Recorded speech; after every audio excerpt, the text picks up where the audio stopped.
Hey, So, Melvin, how are you doing, man? what up, man? Doing good, That's great, dude. Awesome. Thanks for coming over all the way Oh, from good. Seremban, man. Dude. No, Rawang. Oh, Rawang. Dude, thanks for coming all the way. Even further away, Rawang. Dude, this is the first time we're doing a podcast together, and You know what? This is actually my first podcast Dude. as well. My first ever. that's awesome, man. Hey, so yeah, actually, right, I think today, just casually chatting about things, I want to ask you more about. I think there's a lot I can learn from you, right? Yeah. About media Okay. and getting people to follow you or watch Oh, you. okay. Because at the end of the day, right, influencers is not just about taking nice pictures. Oh yeah. Not just about taking nice videos. It's about thinking about the psychology behind what people are thinking and what appeals to them, what makes them click. It's a whole study, right? Yeah. Let me know at a high level. What do you think about this whole field? This whole field. Yeah. You mean okay? How would I say about this whole field? I mean, if I want to start, I'll start with me first. So if I started with zero knowledge about this. I'm just doing things that I actually like. I guess I do things that I actually like because I do contents that I guess people could relate to. Yeah, I guess I do content people could relate to. That is why people will share. So once people share your content because they can relate to the things that you do, that is where you get more eyes and stuff like that. That's where Actually, what was your background? How do you Oh, into this? okay. Not a lot of people know about this, but I was an engineer. Yeah, I was an engineer. What? Yeah, Okay, yeah. good. Yeah, Okay. I was an engineer. Yeah, Which engineering field? aircraft. Where do you study? I studied in Midlife. University. So this was when was this? This was back in 2013. Would you say you had a very average Malaysian upbringing where Oh yeah, definitely. I think maybe I went maybe below average. I guess slightly below average. I wouldn't say I'm average, but yeah, slightly below average because I came with a family where I need to, do hawker store and stuff like that. Yeah, I used to do char kway teow. So no, Yeah. that's you used to do char kway teow, Yeah. dude. I know. You literally For 10 years. Since I was 12. Yeah, so that's very local. Very Yeah, local. thank you. So did you not coming from the char kway teow kind of background? Did you not have the usually parents will say, what would your parents say? Like, did they ask you to hey, Melvin, I want you to study hard, or they say, Melvin, I want you to train yourself, take over my business, and do business. What was They didn't want me to do the char kway teow thing because they didn't want to do this for the long term. So they were just like, if you have anything you want to study, just study. Because even if I want to think back right now, I don't even remember how I even got into the field of aircraft engineering. I don't even know how I got in the field, but I remember it was because back in the days I used to go to PLKN for 3 months. Yeah, then it was this very specific moment where we were like laying in the empty grass because my camp was in it was nearby Pekan, something like that. Yeah, so that place was a Royal Malaysian Air Force place. So every single day you hear like fighter jets flying around. So there was this one time I was just sitting, we were just laying on the empty field and I was looking, like, oh, shoot, there's like fighter jets flying around. And then like every month you have a visit from your parents and stuff like that. So my parents came and stuff like that. I told them like, I want to study fighter jet. I want to fly a fighter jet. So I was like, oh shit. Then my mom was like, it's too dangerous and stuff like that. So better not.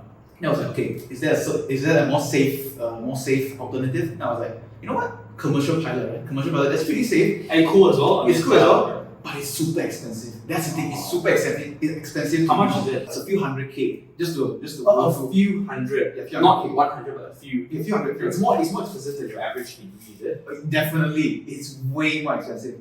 Yeah, especially when you get tied to Asia, because let's say bonding and stuff like that, you get tied to them. Let's say they sponsor everything to you and stuff like that, but then you need to work for them for like 7 years or something, 8 years. So that's one thing, but it's super expensive. If you have the money, then I guess sure. Okay, so I guess that's out of picture. Out of picture, yeah, I was out of picture. Then I was like, I still want to do aircraft. I still want to do like something related to aircraft. Then I was like, if you got people flying in, if people fixing it, right? Because that was my theory. Was like, you have people driving the car. For sure, you got people fixing the car, right? Exactly. Like, yeah, maybe I can fix it instead, right? Because I'm quite a DIY as well, DIY guy as well. So like, yeah, I went into it and I looked around in Malaysia. There was only like 3 institutes that actually offer this course. It was like, I forgot there's this what institute in Malaysia one. It's sort of a Malay school. And there was this Nilai, and there was another one. It's also like a specific aircraft school. And I was like, I don't want my life to be just tied with aircraft.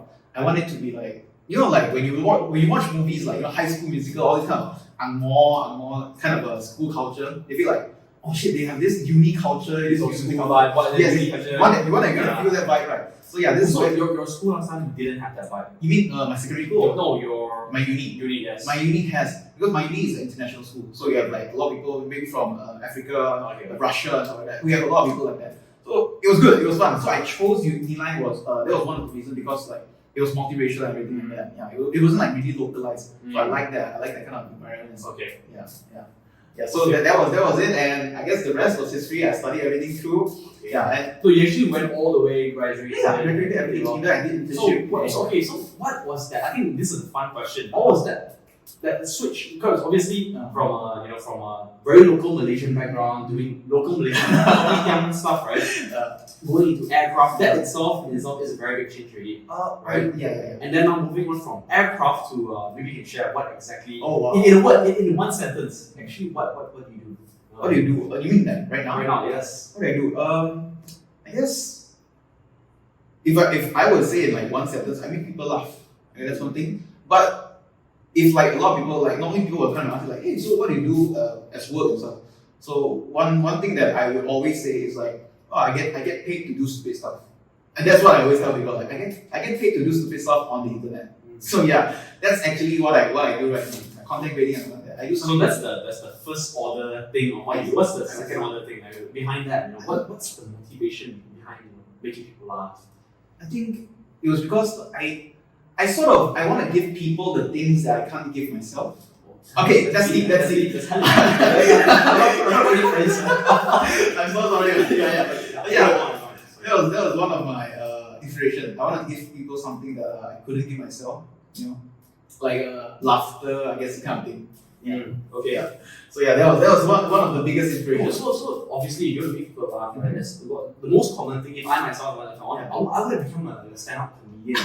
So what do you think of that? I didn't have the courage to. I had the courage to like quit my job, but I didn't have the courage to like stand in front of like few maybe even 10 people or something like that, which random strangers and stuff. So I think that was the point where I was like, I don't want to do it like. What's your thought process behind changing from aircraft engineering after what 4 years was it? It was I worked in aviation. You worked? I worked in Singapore as well.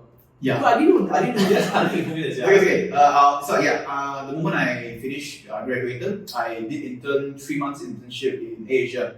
I did that. Malaysia doing aircraft. Aircraft. But it was a very basic, very basic job. Yeah.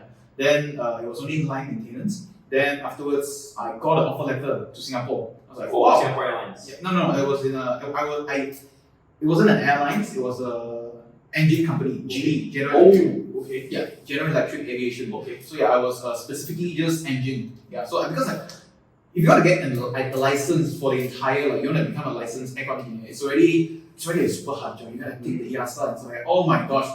Yeah, it's super hard and stuff like that. People struggle with it. So I was like, you know what? I don't want to maintain the entire aircraft. I just want to go with just the engine. I just want to be a specialist in engine. That was your thought process. Yeah. That was one of my thought process. Because it was sort of hard to get an offer letter from Singapore itself. It's already crazy because must have been celebrating like crazy. Oh, dude, it was one of the best days of my life as well. I mean, the moment there. So it was like this. There's a few friends of mine. We used to study in Nilai as well. We were like, hey, there's this like open interview where you can walk in to interview to this company named GE. I was like, oh wow, sure. Like, you need to fly to Singapore and stay there maybe one night. Then the next day we can interview. Then we're gonna come back to Malaysia. And I was like, because I come from a family where I was pretty poor. Because to afford like an air ticket is like, oh shit, it's gonna be a struggle for me. But then I told my mom about this. She was like, you know what? It's an opportunity. Let's try it out. Because you're not going alone. You're going with friends as well. So even if you fail, just take it as like vacation, like a holiday, like a 2-day holiday, just come, just go and back. That's one way. That's one way to put it, right? Then that's what my mom told me. And I was like, yeah, you know what? Yeah, I'll say like, okay lah. Then last minute, I booked a ticket. I flew over with my friends. I flew over with 3 friends and one of me, so 4 altogether. And these 3 friends are super smart. They're like top students in my course itself. Yeah, they're like considered the best lah. Then we all went together, and it was packed. It was super packed. Like the walking interview. Malaysians or no? Malaysians and Singaporeans as well. Yeah, both. And there was like there's a lot of position opening. So they only opened like a few hundred positions, but the people there that day, first day, because they opened 3 days, they opened 3 days. The first day itself, they already have like 2,000 people. 2,000 lining up outside of the company, you know. Must have been a mess. It was messy. It was super messy. This was back in like 2016. Obviously for different roles, right? Not Yeah. for Yeah, same. there some people like they're doing different things, machinists and stuff like that. Different stuff. Yeah, mine was an inspector. It was a quality inspector. Also, I checked grades and stuff like that. Yeah, so it was crazy. It was crazy. And we went in because it was so crazy because they opened interview for 3 days. They had to close down. They had to make the second day into like this half day because all the slots already. It's crazy. Okay. It's so crazy. Yeah. Then I went in. I was super lucky. I got the job, but my other 3 friends didn't manage to get it. Okay. They flew back to Malaysia. They flew back to But Malaysia. you knew on the spot whether or not after 3 days. They knew on the spot. Okay. So it's like you know those like they'll sort of like bring you around first, then they let you know what is this and that. Yeah. Then afterwards, after 1 hour like that, they'll be like they'll sort of gather you like if you make it, if you make it, if you don't make it, then they'll say like sorry, it's not okay. And I was lucky enough, and they said I made it. Okay. On the spot itself, they talk about my salary, everything like that. On the spot. They were super efficient. They talk about it on the spot, and then we went back. How much higher was the salary compared to the one in Malaysia? Okay, so it wasn't really a lot. It was like Sing dollars was like only like 1,000 something, only 1,700. Yeah, Okay, that yeah, was that's about 5,000. That's not maybe. bad. That's not bad. For someone who just graduated, it's like really good. For me, it's really It's good. pretty good. It's pretty good. Because if you go back to Malaysia, right, with for technician just the technician role, you probably only get like maybe 3,000 something. Just that bare minimum there, yeah. And obviously the kind of exposure and the life you get in Singapore. Yes, is yes. different, Yeah. right? Yeah, so I was really grateful. I was really grateful and stuff like that. Then we went back and stuff. So my friend didn't get it. They went back. Okay, what happened? So fast forward a little bit. Yeah. And then you went Then back. we went there. Then I worked there for 2 years. Oh, 2 years! Yeah. I didn't know this. Now you know. I did not know this. Okay, Yeah. so oh, dude. Okay, what happened? I worked in Singapore for 2 years. So then, if you sum up the 2 years, was it good? oh, it was good. It was amazing. It was Amazing. It was one of the highlights of like up to then. It was one of the highlights because I met all the people there, great people. Because most of them are Malaysians. Most of them are Malaysians, which come in from JB and stuff like that. Yeah, so I met a lot of Malaysians. I met a lot of like sort of like I get to know the management and stuff like that. And we play badminton. It was really good. It was super fun and stuff like that. Hey, just wondering, right? Do you always have this? Because you are one of the most semangat chill. Right? when you talk, right? There's this energy when you talk. I don't know if you know. I usually your friends told you that as well, right? Yeah, my friends told me that. Have you always had this energy or? You know what? Maybe I do, or maybe I didn't. But because maybe I didn't notice myself. Yeah, maybe because it was some people friends told me about it. I was like, okay. Now you say that, I was like, yeah, I'm quite like energetic. But there are times, when things get like down, like maybe today is not my day. You're human. You're human. Yeah, exactly. Yeah. But yeah, I think I would say maybe 80% of the time. You're so high. Yeah, you are. Yeah. It's not a bad thing. It's a very good thing. Thank you. Like the guy that cheers out the entire room. Everyone's like, Thank you. me and doing shit. This is fun. Yeah. I like to be that guy. That's why I say like I like to make people laugh. That's one thing. Or maybe like just give you some because I have all this like samanga. I wanna give you some of it. I see like that. I feel like I might get affected and stuff. Let me share you some of this like samanga. Yeah. So you're like this even since your Singapore days. Yeah. You're always like this basically. Yeah. I was even singing. I was even singing in like the company itself. And people know like, okay, this guy with some other friends as well. Yeah, it's a very fun time. I think back. So see, the thing is, you are being, very, very, very. I don't know what's the word for it. You're very. Just being entirely yourself. Oh, 100%. okay, Entirely, painfully yourself. Oh, wow. That's good, which is good. Yeah. But the thing is, when you're working in a company, do you have to oppress yourself a little bit, or you said, you know what, screw that, right? Just be you. I've only worked with 2 companies before in my life.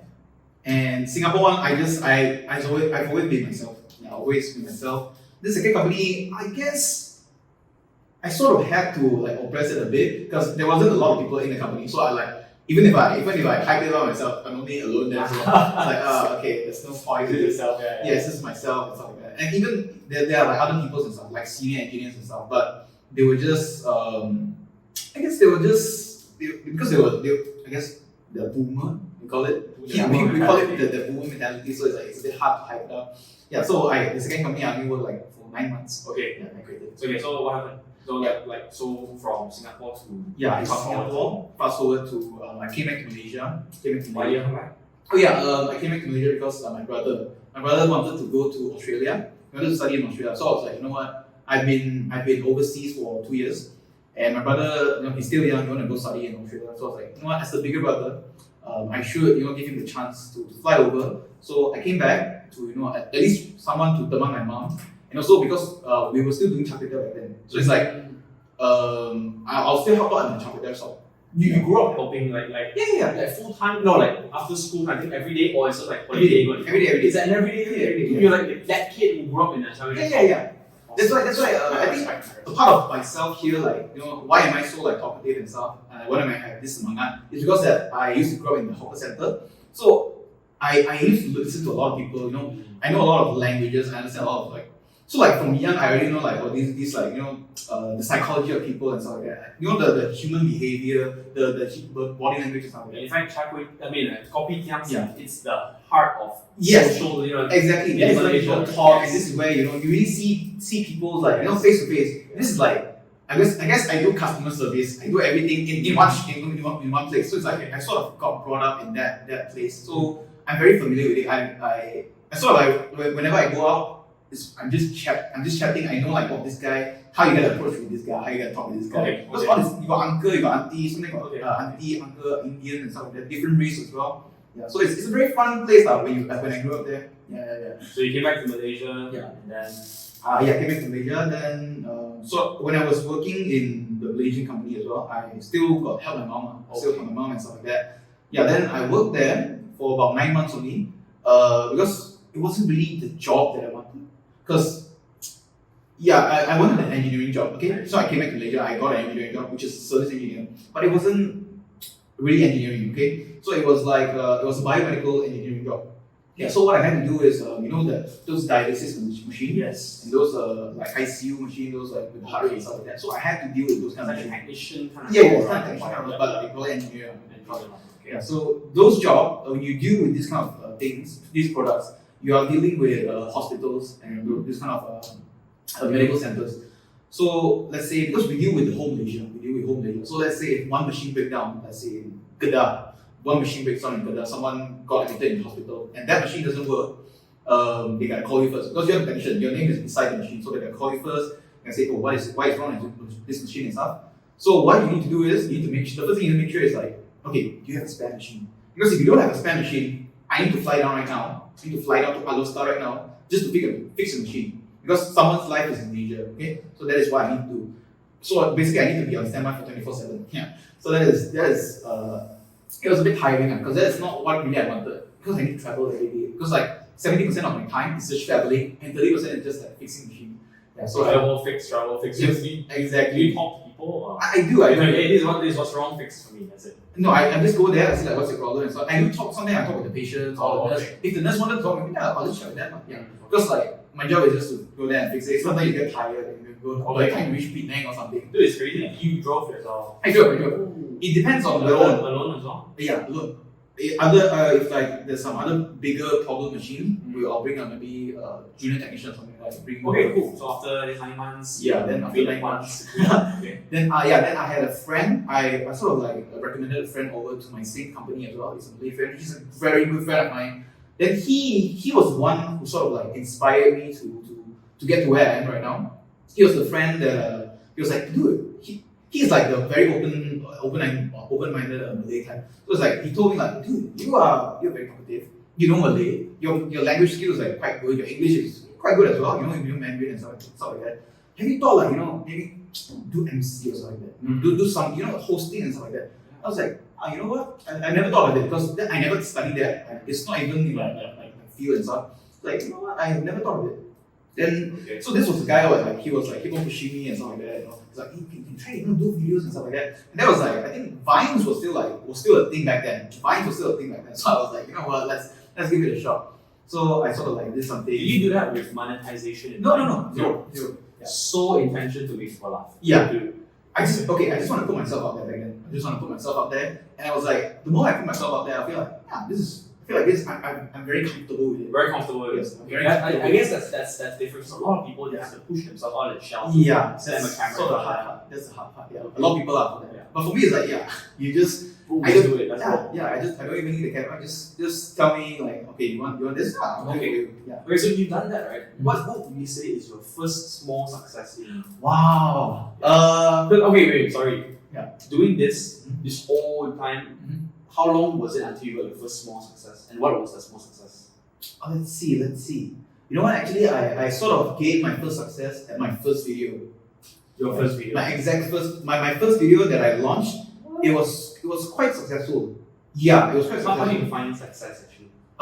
Something I feel like it's just an achievement. It's just a feeling that I feel like, yeah, you know what? Take When it you're proud. proud with something you do, I think that is one of the success. It doesn't matter if it's big or small. Vine video or It's not. It's a YouTube video. It's a YouTube Yeah, video. it's is it still around? Is it still around? It is still around. If you search it right now, you will probably see it. It was Okay. my very first video. I remember the day I uploaded was it was January 9, 2019. My first video. So it was the year where there's this smoking ban thing. You remember in 2019 there was this Malaysia came up with a smoking rule like, oh, if you want to smoke, you need to smoke 3 meters away from the table or blah. So it was a bit ridiculous. And you see a lot of like Facebook posts, people like put the measuring tape. They just like that, or they want to show like 3 meters, right? So those are just pictures and stuff.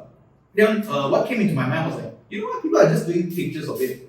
Why not I do a social experiment where I go up to people and just measure it in front of them, and if it's good, I'll show to my hidden camera it's good and stuff like that. So basically I call out a friend of mine, which is the friend as well, the friend that motivated me. He was very spontaneous. It was literally the next day I was like, dude, you wanna do this stupid thing with me? Where you be my cameraman, I'll do this. And he was like, dude, you know what? Let's do it. Yeah, it was in Ampang. I drove down to Ampang, I shoot it, and it was crazy. It was I guess it got a bit viral. Yeah, I guess it got a bit viral throughout Malaysia, not just like Selama or anything. It got viral in the Malay community as well. Yeah, so no talking kind of video, right? It's a no talking. Just doing It was a social experiment where I just go up to people, random abang that smokes around the mama. I'll just I'll just measure them and stuff like that. And stuff. Yeah, exactly. So there was this one incident, like after I finished about 4 or 5 people, there was this one particular small group of I think Malay teenagers. They were smoking on the table itself, like they were just sitting at the table and just smoking. So I was like, I told my friend like, dude, you know what? Do you want me to go there and ask them? We might get like kicked out from the shop or something. Because they were smoking there as well. Like, you know what? I'm not doing anything wrong, I'm just measuring them. So I literally went up to them, I measured the thing. I was like, bang, yang ni 3 cm bang, bukan 3 meter. Then they were like, oh, they were like, who is this guy? And they were like, who is this guy? Then this Malay guy was like, oh, he was like talking like, hey, you nak buat apa? So like, yeah, he was like, he was serious. Then there was 2 other friends beside him. So there was this guy who she stood up as well. Then he wanted to grab my measuring tape. I had the measuring tape in front of my hand. So he was like a bit furious because when you want to grab something and you took it away, it's like you can take it and stuff. So he was like very furious. So the second time he took it right out of my hand, and that is where I was like, oh, that's where I know I was fucked up. Okay, so I was like, okay, fuck. So that was the moment I sprinted away, and he used the memory that threw at me. Yeah. Holy shit! Yeah. Was it recorded though? It was recorded. It was recorded at my friend's table and stuff like that. And I ran away out. Then my friend was there. Then they realized that my friend was recording. Then the guy sort of like called my friend out. And then my friend also like That's it. Yeah, that was it. It was a social experiment sort of thing. Yeah. Dude, that's awesome, man. Yeah, it was pretty fun. It was very fun. Then that was where you my were scared as shit. Oh yeah, I was scared shit. Yeah, then but it was I was like proud of it. I was proud of it. That was my very first video, and it was, I guess like you said, the small success there. Yeah, that was my very first small success, and it was shared among. So doing something like this, is not something that everyone wants to do, and I'm one thought of doing it, right? So actually, what do you think if someone wants to follow your footsteps and actually do what you did? Yeah. Do you think that this is something that you were born with, or you can nurture this? Yeah, you can definitely nurture this. Yeah, it's just like my upbringing is like, I'm just more ballsy than other people. Yeah. So if someone is shy, do you know actually? In fact, because you are quite well, you know people among the influencers. I guess so. Do you know anyone who's like a bit more shy in person, but in videos they're like, oh, I don't want to share names, but do you know people like that? let's see. Let me. Shy, but Like less in camera is like. on camera it's like, let's go, like Yeah, I do. But in person it's like, Yeah, I do. Yeah, I do. so these people they are you believe they it's nurtured lah, right? Yeah, it's legit. You definitely can, you can train and stuff like that. And that's why they have like acting classes. Okay. That's cool.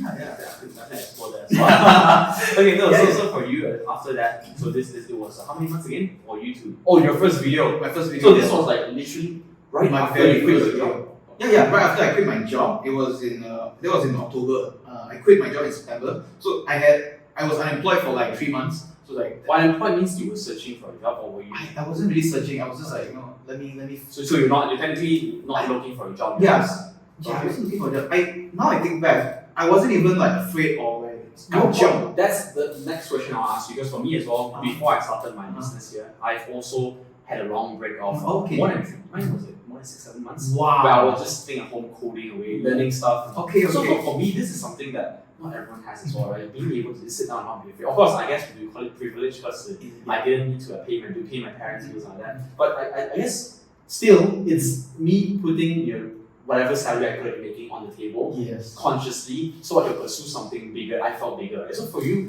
what was that thing that got you saying, you know what, screw this. I want to focus on my craft. So I wasn't really focusing on my craft. I was just like, you know what, let's chill for a while, let's see what I can do and stuff.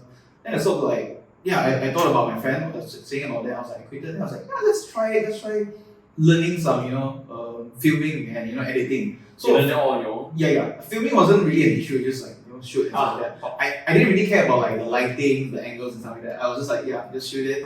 Then editing was the part where I was struggling because you need software and stuff like that. That was the part. Then you gotta cut it and stuff like that. That was my first editing was shit. You learned it all on your own? And I learned it on my own. YouTube and stuff like that. It's easy, it's super easy. Yeah. Crazy, man. So that's that. Did you set the goals for yourself? Say, hey, if this thing doesn't work out, I'm gonna go back to getting a job. Like I'm sure that I did. Share with me the thought process. Okay, there was this one time. This is one moment where I was like, you know what? I think if like by now, if I can't like get anything out of it, let me go back to engineering and stuff like that. Yeah. So it was just 4 months. I did 4 months without a salary. So it's like 3 months. It was unemployed, so there was no salary there. And I did another like 4 months. Another 4 months. So it's like a total of 7 months. All the work, all the videos and stuff like that with zero for free, and nothing, zero.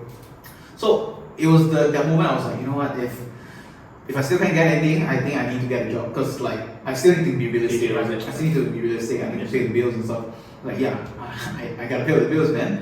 So then it was that moment where I started creating shorter videos because my first few videos were like all YouTube videos because I wanted to focus more on YouTube and stuff like that. Then I started to realize that, you know what, not a lot of people actually watch YouTube. Not a lot of people watch YouTube. They normally just scroll through like Instagram, Facebook, and TikTok was very new back then. It was very, very new. So they only scroll through like this kind of thing. And I realized that people who scroll YouTube, who scroll Instagram and Facebook, they don't scroll it on desktop. They scroll on their phones. I was like, yeah, maybe I should record it vertically. So that's where I feel like, yeah, maybe I should record it vertically and make shorter videos. Because like when I realized that people's retention rate was like below 2 minute mark, and I was like, yeah, maybe I should try that. So I came up with a series of like relatable, funny things. So I came up with that series. Like every single day, I posted one video of that for like consistent for 3 weeks. So it was after like week 2 of posting all those, TikTok Malaysia came to me. They were like, hey, we love your content. We want to send you an exclusive invitation to our creator program and stuff like that, where we'll help you build your name and stuff like that. And stuff. I was like, yeah, for us creators, it's like, sure, man, because like for someone who has like for us, we are creating videos, and if we can put the videos out on other platforms, yeah, sure, why not, right? Why not? It's just another lead generation channel. Yeah, we already have videos. We just gotta have more people to see it. Yes. Then TikTok, TikTok came to me and we signed. And then the rest was history, and I sort of built my name through TikTok. Actually, what do you mean sign what? Not really sign. I guess like sort of Yeah, because we signed the exclusive creator program. Oh. So I'm one of the exclusive creators, like the early guys. Oh, and stuff okay. like So that. what does that do? Do they give you like priority into Okay, priorities, and they boost your content and stuff like They that. boost your yeah, content? they do boost your content and stuff like that. Yeah, this is an insider info, like a lot of people don't know this. I didn't supposed to know this. I mean, should I? I mean, okay, I think you can let it know. You can Okay. inside, yeah. So are you still part of this? Yeah, I am. Okay. That's how I got verified as well. So yeah. Oh, I didn't know you were verified, man. Yeah. Oh, So dude. yeah. So that's one of the another very proud achievement of mine. I was like, oh shit, I got verified. So if you don't mind, do you mind talking a little bit about money right now? Money, okay, yeah. When was the first bag of gold? Oh wow. Let's see. My first bag of gold. My first. Doesn't have to be big, but something that pays the bills. And something that made you feel like, okay, I can do this full time. Scrap that whole engineering job thing. What was Let's that? see. Yeah. It was a commercial. It was a commercial for I forgot what's the brand. But it wasn't on my own effort. It was like it was a production team. They were finding like someone to act in. And I was like, yeah, you know what? Since I'm already acting, I'm already doing some stuff. Might as well. So yeah, it wasn't a lot. It's just like maybe a few $100 or so. Oh, But it was money. It was money back then. I was like, hey, you know what? Yeah, this is great. This is like enough for me to go for transport and stuff like that. That's good enough. And then the more I make more content and meet more people, and that's where I met Dan Koo and stuff like that. Oh, yeah, and they were amazing. That's where I got featured in his first video, second video, third video. And so do you feel, if you could sum it up, right? You could just summarize it. What were the key things that got you the traffic you have today? You mentioned TikTok. You mentioned collaborations with people like Dan Koo. I guess doing contents that people could relate to. Do you think you could have done today the same thing, like without collaboration with TikTok, without collaboration with Dan Koo and anyone, just solely you, Melvin, yourself doing your own stuff? Let's see. I could, but it would take a longer time. That's all. How much longer? Like, if you give a number, it's approx. I would say probably about a year or 2 Oh, years. you think that is like 30% longer, right? Yeah. Because you started in 2019, right? Yeah. So you're saying a year makes this a lot. Yeah. It will probably take like about a year more or something like that. Okay. Just to build the so you would say definitely try and do more collabs. Yeah. Okay. Yeah, because you want other people's fans to know who you are as well. So that's why the collabs is there. Yeah. Sounds good, man. So, but how do you reach out to people? Is it through you emailing them? Or Oh yeah. I used to do like a lot of. You mean brands or like people? People. Let's People- say Dan Koo or. Oh, okay. Dan Koo was a very funny story. It was because he came to one of my friend's cafe, Okay. and I was there, and my friend was like, "Hey, dude, Dan Koo's coming." I was like, "You mean like that Dan Koo, like Dan Koo, Dan Koo production?" He's like, "Yeah, Dan Koo production." He emailed, he messaged our Facebook group, Facebook page. Yeah. I was like, "Oh, okay." So like, when? Like, tomorrow. So then I was like, "Okay, I'll be here tomorrow." So yeah, he came and stuff like that, and He was there for. he was there. No, he was just like to see this cafe and stuff like that. It was casual, just casual, just see around and stuff like that. Then we were like, oh wow, this is Dan Koo, this is Dan Koo. Then yeah, it was you just crazy. went up there and talked to him, and that's it. Yeah, we were like, dude, oh, we love your content and stuff like that. We were basically like fanboying him and stuff like that. And then he started asking if you collaborate. Like, how do you break the ice? Hey, that's Yeah. Then we were like, then my friend actually broke the ice for me. He broke the ice for me. He was like, hey, this guy actually does stupid videos as well. Like he does funny videos and stupid videos. Then I was like, oh yeah. Then Dan was like, oh yeah. Dan he was like, oh wow, let's see your videos. So he sort of like okay. yeah. My friend showed Dan my videos, and I was like, oh, are you quite This all funny. happened when you were standing there. Yeah, we were standing there. Okay. Right. And I was like, oh, everything happened there. And he was like, hey, you know what? Then my friend offered him like, if you want to shoot videos for any cafe scene, you can come here. You can come here to our cafe and shoot. Yeah. Then was like, you know what? Then like literally like 2 days or 3 days after, he came and shot. Then that was my very first appearance in his video. Then I had like bigger roles and stuff like that in his next videos and stuff like that. See, the thing about your skill sets today, right? Energy, being able to present, being able to act, it's all very versatile skill sets. But you could have been, I would say that you could, if you went into the filming industry as an actor, you would have done alright as well. Why do you not consider that? I don't know. I just never consider like going. I guess I'm already in the acting industry. Just that I'm not like those typical actors. So why don't you want to go into that? Do you want to? I mean, if you had an opportunity, or we say Maybe no, not. we're focused on no. Maybe not. I feel like I'm doing good right now with my own stuff. Cause like if I'm doing with like those really acting stuff and stuff Yeah. like that, I feel like I might limit my options. That's true. You have to just follow exactly what they say. Exactly. I can't be put fully yourself, right? Yeah, that is exactly The it. importance about this whole thing is being able to be painfully yourself. If you're able to do that, right, life is just feels a lot less. You're less bounded to society. Exactly. You're being yourself. You're being real. Because it's so tiring being like fake. Because when you're being fake and stuff, you forgot where you tell your lies and stuff like that, right? Yeah. And then you have to think. Yeah, you have to think lie. What if people see through? Exactly. Yourself, like you love it or hate it. That's good, man. I think that's awesome, man. So hey, one thing I want to ask as well, right? In terms of your YouTube career and all that, would you say you had a role model? If you could see yourself, project yourself to the future, right? Melvin, who will Melvin be 5 years from today?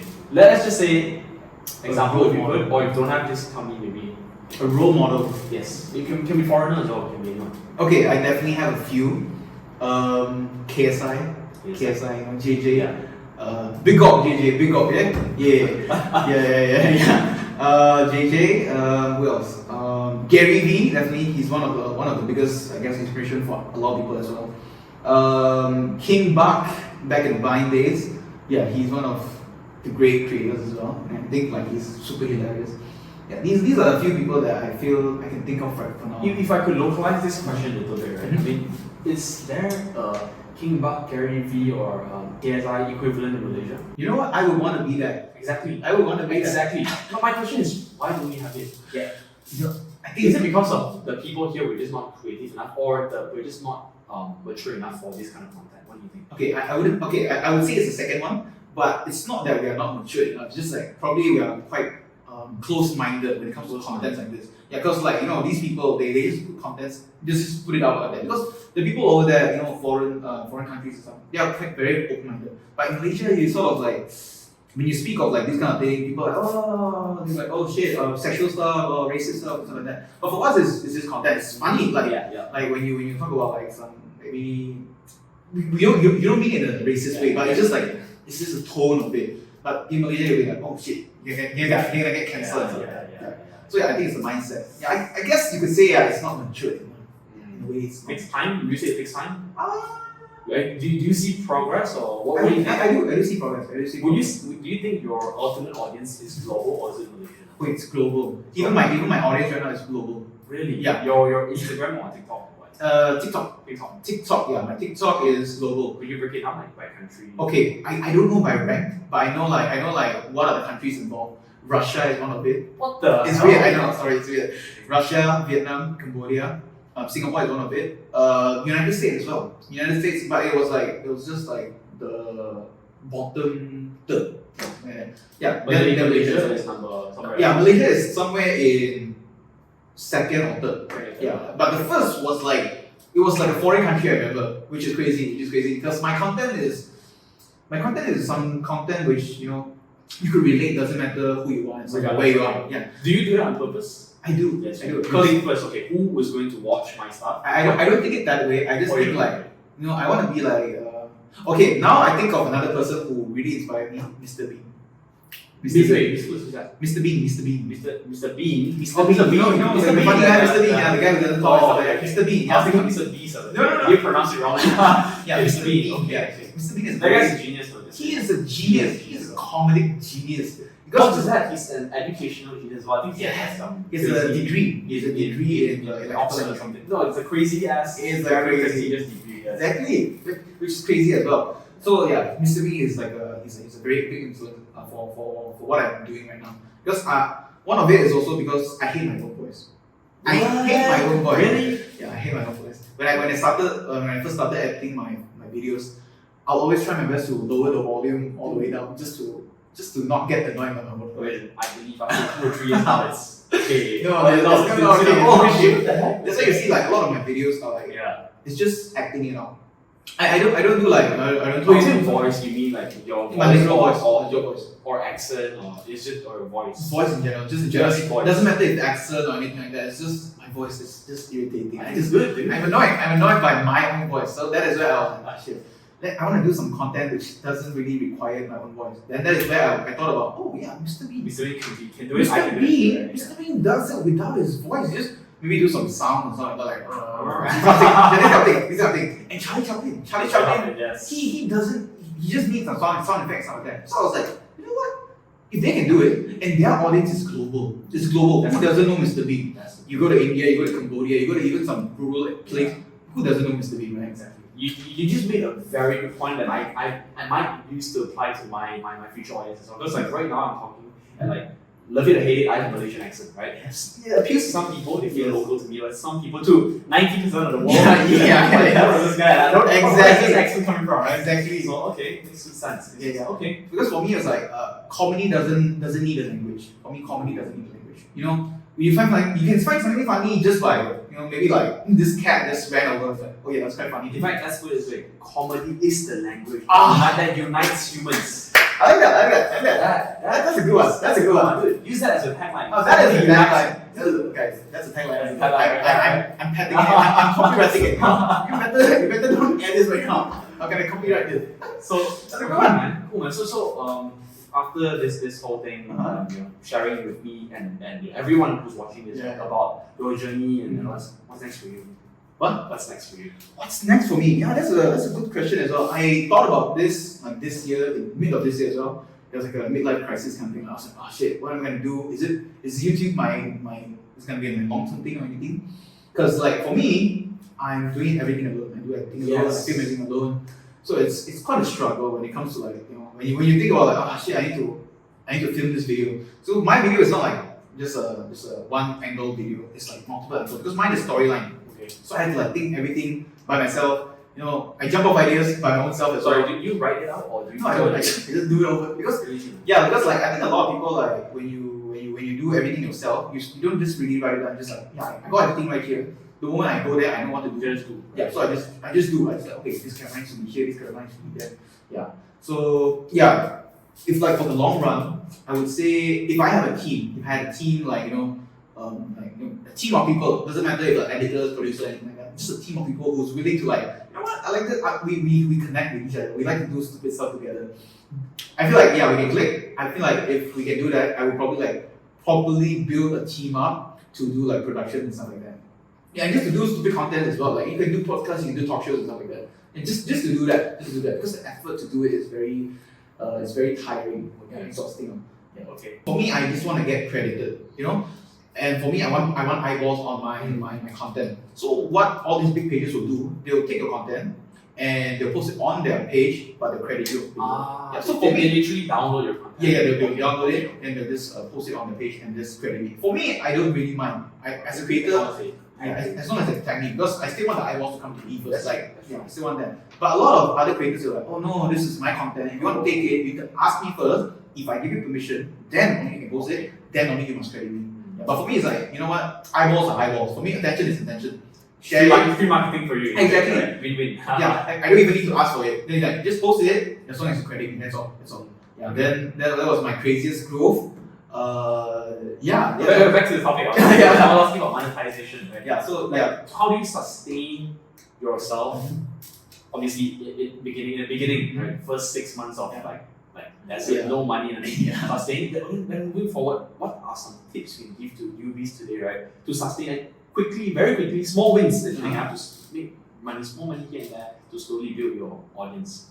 Because obviously you can literally say, screw all this monetization. I focus fully on making content, and you can do this for 2-3 years and don't monetize at all. You could. That's great. So how can you sustain yourself while building that audience space? Okay, there's a few ways I could think of. Like, okay, if you're like me, you're a creative guy, or you just like to act and stuff, right? You could do what I used to do, which is I used to get like freelance acting or something like that. So on the side, it's like on the side. I don't do that. Yeah, nothing. So like I just do like freelance acting, maybe getting caliphate or something like that. That kind of thing. Yeah. Okay. Or maybe you can, if you just need money. I mean, there's a lot of jobs out there. If you like, you don't really mind about your branding and stuff, getting what.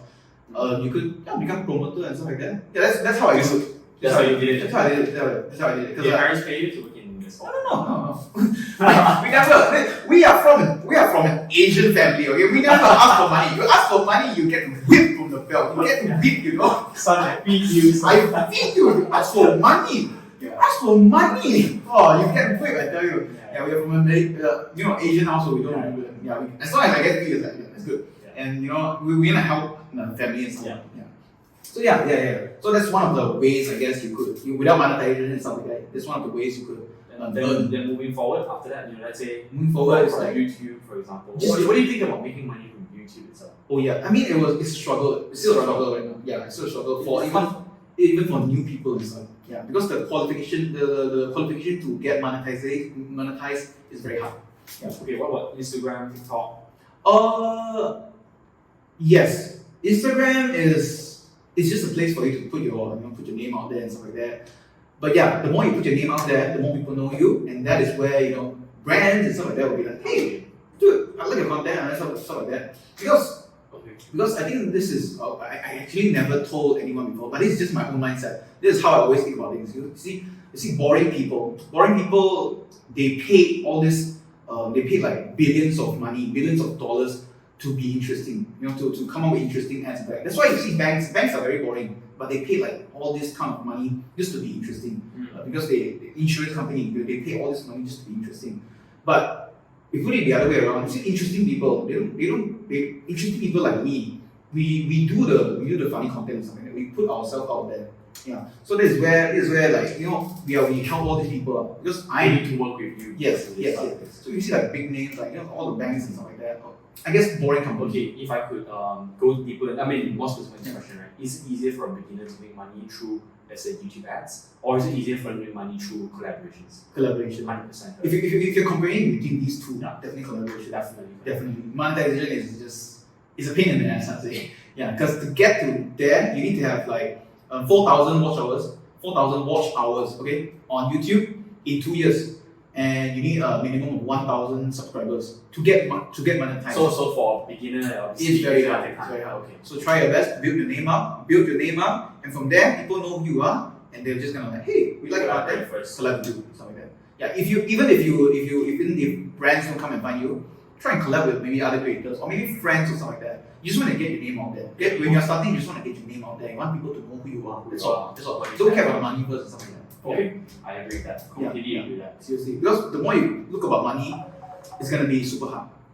Yeah. Okay. And the more you look about money and stuff like that, you struggle. When you're like, oh, shit, my content now not making money and stuff like that. It's like you struggle. You come up with a lot of hardcore content, and people were like, this guy is just making for money. Just squeezing everything out of it. Hey, awesome, man. I'm getting a few calls now. I can't get back on. So it's been a long podcast. I'm sure we have a lot to talk about in the future. And also, we're working on something. This is the tip of the iceberg. This is the very stuff. We literally got this like. It was very spontaneous. Yeah, like, hey, you wanna do this podcast? I was like, yeah. And this is like literally my first podcast. I was like, yeah, let's do it. Alright, hope it turns out well. I hope the recording is okay. So awesome, man. I think that's all. Dude, thank you so much, man. Have a great day, man. Right, it is.